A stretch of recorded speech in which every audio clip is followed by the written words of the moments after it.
Hey guys, Joe here, filming on my new computer rig setup that I've got here, and I'll break it down for you in just a second, but I also wanted to say I'm sorry for missing the last few days. Unfortunately, if you recall from Sunday's video, if you watched it to the end, you'd hear me say that my back was going out. It went out. And by it went out, I mean I was like a 2x4 that had been dipped in concrete and then left out in the sun. So, yeah, that was fun. Anyway, what am I working on? Well, I'm working on some pickups, working on finding things, selling things, making moolah, money, the cheddar, whatever you want to call it. And I haven't found a whole lot of stuff, just a few things, a couple pickups. A friend of mine gave me a bunch of stuff that he had that doesn't work that I'm fixing. You got a Slim version 2 PS3, however, it is absolutely full of dirt, dust, and what appears to be animal fur, which is always a pain in the butt to clean out. It also has a corrupted hard drive. It will start to boot up, but then it locks up. It's a very common problem if you have that problem with your PS3.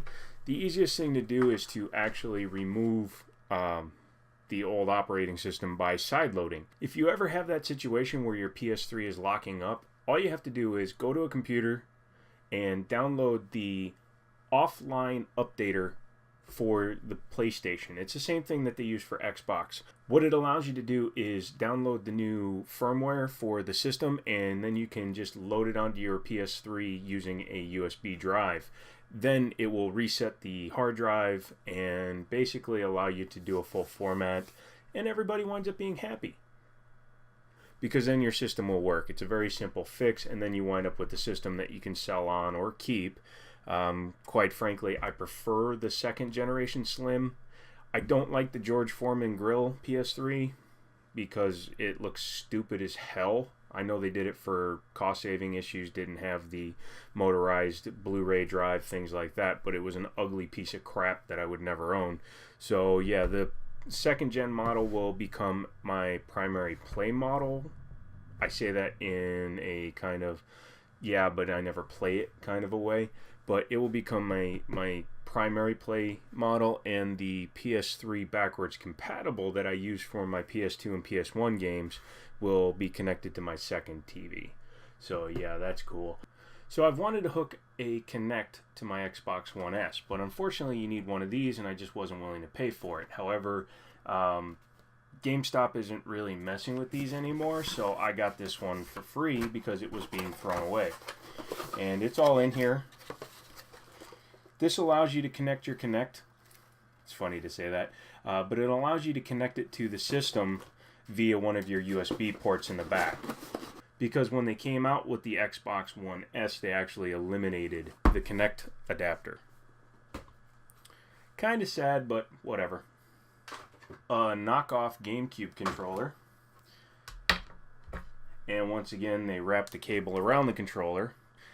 Two reasons I don't like this. Number one, it puts weird stress here on the end because you can see how it's bent over. And by the way, I'm filming in medium mode, so I may look like I'm 900 feet away from you.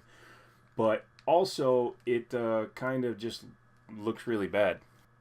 I have no idea what this is. If anybody knows, if they could please tell me. It's got an Xbox 360 on the end of one end, but a proprietary connector.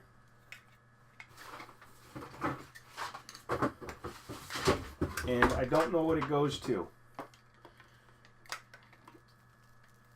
Because here's another one. And a Kinect. You can tell how much I care about this stuff. Mortal Kombat on PS Vita, because, I don't know, Vita seems to be a fun thing to play fighting games on lately. We'll just put that up there. A couple of 60 gig hard drives. And a 20 gig hard drive. Whoa, slow down, buddy. You're being way too exciting. I know, and I apologize. I was out and about, and for $10 I got some Skull Candy headphones. I like them. As a cheap headphone solution, they work well. And this is my current rig that I'm using. I picked it up from a slightly crackheadish person on, what do you call that? Craigslist. Yeah, that's it. Crackhead list. That's what I'm calling it. It's an Asus G11CB. It's not as fast as I wish it was. It's got a regular optical drive. However, it is a Core i7 6700, but it's only the HQ. It's got 16 gigs of RAM and a 960 video card in it, which is okay for now. It plays the games that I play fairly well. It's got plenty of USB ports. It's got 3.1s on the back, and then it's got high speed 2.0 and then regular 2.0. But yeah, it was normally, I mean, they still actually sell this model in stores, but I got it for a fair price. I got it for $400 because the guy was a crackhead. And if you know me, you know I love me a crackhead deal. So yeah, that was a good deal. And I offset the cost by getting rid of this Samsung notebook.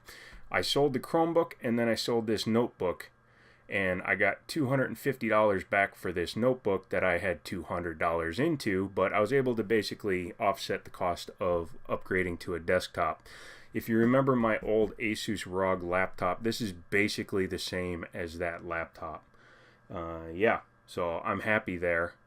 It works well, and worst case scenario, I can always upgrade the video card to a 1070 or a 1080 because it does have the correct power supply for it. Don't really care about the RGB stuff or the well, this is the only one that's changeable. The rest of them are red all the time. This is the monitor that he gave me with it. I'm thinking it was like a pre-packaged deal kind of a thing.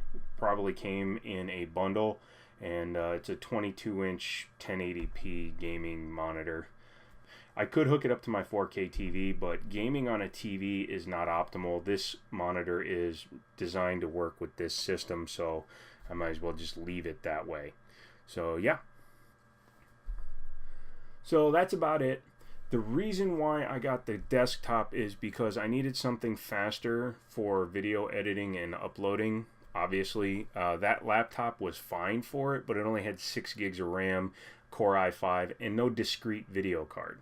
And if you don't know what a discrete video card is, that's basically exactly what it sounds like. It's not part of the motherboard. There's iGraphics, the built-in graphics, but I wanted something that was upgradable, and a 960 is not a terrible gaming card right now. It's only a 2 gig card, which is its biggest downfall. However, I have been looking at like a 1050 Ti because you can get those for about $139 on Newegg. So I may upgrade that as well. So that was about it. If you have any questions, leave those down below. If you have any comments, leave those down below. If you have any good remedies for when you throw out your back, definitely put those down below. And yeah, try to find somewhere on this page the hidden message. It's in a spot you probably aren't expecting. In fact, it might even be hiding behind a little red bar that says subscribe. Click that and see if you can find the secret message behind it. And I'll talk to you later.